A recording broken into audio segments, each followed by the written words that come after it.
So here we have a Jungle Lord, which is a System 7, both MPU and driver board.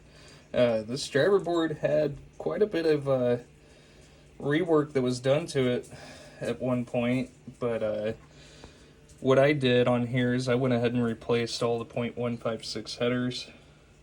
So these were all original, and so I've swapped these out for square pin headers, replaced the filter capacitor here, and we had one TIP 122 that was bad, as well as a 4401, so both of those have been replaced.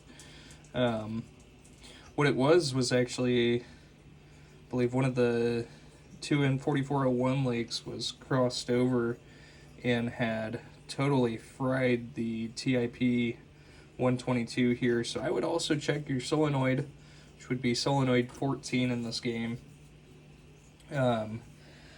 And let's see, I think that was it for transistors. A lot of these had been swapped at one point. I can see that these are not original. But also, a lot of these components were either swapped or pulled, but they were not socketed. This was the only one that was socketed, which actually was bad. And we also had another here, and another here as well. So we had quite the issues going on here with the solenoid circuitry. And I can see here as well that they had, at one point socketed the solenoid PIA, as well as I think this is the lamps. I believe this one's the lamps, and then switches over here. But I would totally check out, what's going on here in the solenoid section on this game, as well as the lamps here. So we had a total 1, 2, 3, 4 of these that were swapped out at one point. These are 2N6122s that Williams had originally used. So the proper replacement for these is a TIP31, which the gentleman or lady who had swapped these out at one point had actually swapped these out for TIP 122s, which do not work in that circuit. So those have been swapped out and corrected. And then we also did the jumper modifications here, since we are in a System 11, and added a blinking LED here to the driver board.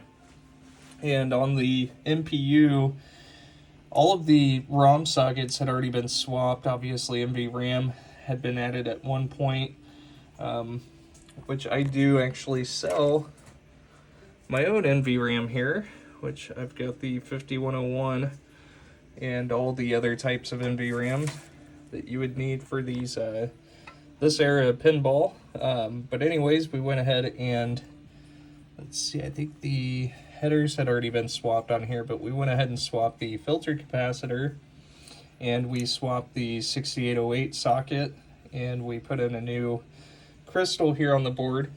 Excuse me, the original, or I'm sorry, not the original, but the 40-pin interconnect that had came in here with this MPU had actually used the shorter pins, which, it may make a good connection for whenever you press them on there and have it laying flat. But once it's installed in the game, there's been a lot of times to where those have caused issues, to where it's not actually able to make a good connection there on all of the pins, with them being shorter. So I have swapped the male 40-pin interconnect out here on this board.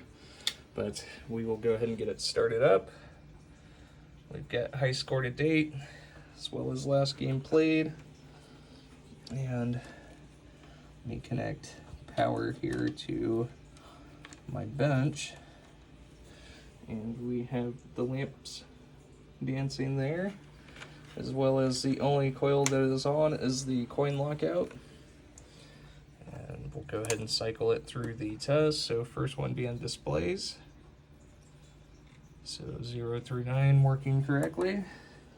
Sorry. And then into the sound output. So we missed that first one. We'll go back. And all 7 of the sound outputs are working correctly. Into all lamps. And those are now working correctly with the correct parts installed.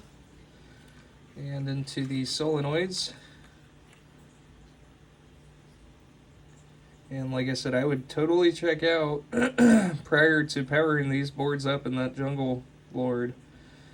Totally check out the coils in this game, because I'm not sure at what point there were issues, but there were totally tons of issues going on in that circuit there. Because like I said, we had a massive amount of chips that, you know, had came back as bad, you know, either one pin or all pins of the chips being dead there. So, and moving into the last test, so we'll just go through diagonally, testing both rows and columns here in the switch matrix. And I believe the last switch is actually switch 50 there. So all these switches are working correctly. Man, I don't remember if 7 resets from, yeah, it does. So there we are, 100% working. And thank you so much for sending it.